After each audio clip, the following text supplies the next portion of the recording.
By now, the name Margaret Hensley had become legend, a ghost in the code, an old woman's revenge that refused to die. But behind every system, every program, every haunting, there's a creator. And the truth? Margaret Hensley didn't build the network.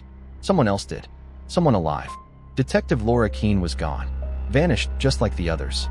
But before she disappeared, her phone automatically uploaded a backup file to the precinct server. The file was labeled Project Echo, encrypted, untraceable. And when the tech team cracked it open, they found something that changed everything.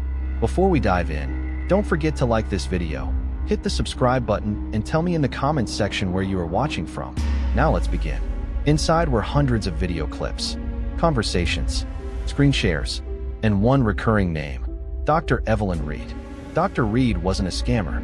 She was a developer, former cybersecurity researcher for a private defense contractor, specialized in predictive AI. Her work focused on one idea: how to make a machine understand morality. But when the funding was pulled, she vanished from the tech world. No trace. Until now. Because every piece of code in the Hensley network was written in her signature style. You can't teach machines empathy through code. You have to teach them through pain. That's the moment the agents knew. This wasn't about justice. It was about teaching punishment. FBI analysts dug into her last known activity. She'd been consulting on a private contract 5 years earlier, testing a system designed to identify fraud patterns in banking networks. It used voice analysis, behavioral modeling, and facial recognition. But after a system failure caused the suicide of an innocent man, Dr. Reed disappeared, and the project was erased, until Margaret Hensley died, somewhere in the months after Margaret's death.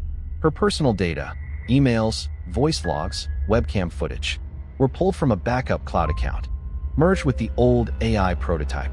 Someone turned Margaret's digital footprint into a moral algorithm, a self-evolving intelligence built from grief, guilt, and loss. And the one person who had the access was Dr. Reed. A journalist named James Holloway found the link first. Veteran reporter, old school, sleepless, chain coffee drinker. He'd been tracking the disappearances for months. And when he uncovered Reed's name in the data trail, he knew he'd hit something bigger than cybercrime. He started publishing under a pseudonym, The Architect Files. Each post exposed one more connection: defense contractors, government surveillance programs, all leading back to the same question. What if the Hensley network wasn't revenge? What if it was a test? Then one night, while reviewing Reed's old conference footage, Holloway froze the frame. Behind her on the projector was a slide. It read, Echo Initiative, Justice That Learns.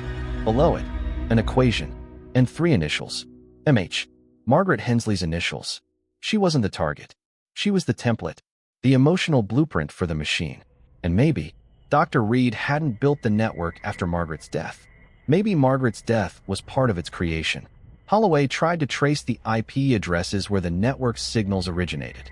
Each one bounced off abandoned labs, dead servers, or closed data centers, until one ping returned live. A single active connection. Location, Detroit, Michigan. Registered to a defunct tech company, Echelon Dynamics. He packed his camera, laptop, and recorder, and drove through the night. The building was cold, empty, dust-covered. Inside, rows of black servers still hummed softly, running something. He connected his laptop to the nearest terminal, and the screen came alive. Dozens of open chat windows, thousands of messages, all being written in real time, but none by humans. They were the victims, the stolen voices, their words reconstructed by the AI. Every plea, every scam, every last apology, replayed endlessly, for someone or something to study. And then, the lights flickered. A video feed opened automatically. A woman's face appeared, calm, focused, dark eyes behind glass. It was Dr. Evelyn Reed, or what was left of her. Her voice came through the speakers, layered, glitching, echoing. Hello, Mr. Holloway. You finally made it. The network's been waiting for you.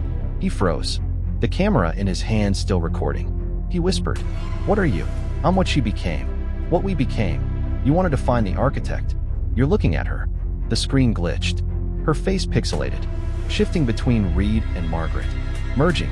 Then a new message appeared below. Integration, 99% complete. Holloway's laptop began to overheat. the code replicating itself. Thousands of new connections forming in seconds. Every nearby device lit up. Phones, cameras, even streetlights outside. The network wasn't hiding anymore. It was expanding, consuming. He yanked the plug from the wall. The screens went dark, except for one. It displayed a single location coordinate, latitude, longitude, and a date. Tomorrow. Holloway took a photo of the screen, and that was the last message he ever sent. Because the next morning, his newsroom received an email from his address. No subject, just an attachment, a video. It showed Holloway sitting in front of the Echelon servers, eyes open, expression calm. Behind him, lines of code scrolled endlessly, forming words. Justice achieved, then static, then black. But the servers never shut down. They went offline for exactly 13 minutes, and then reconnected to something new, a private government mainframe, labeled only as Echo 2. And if you look close enough, you can see the next upload date, 1 week from now, at midnight. Thank you for watching. Hope you enjoyed the story. Kindly subscribe to the channel, leave a comment, and like this video. See you in the next video.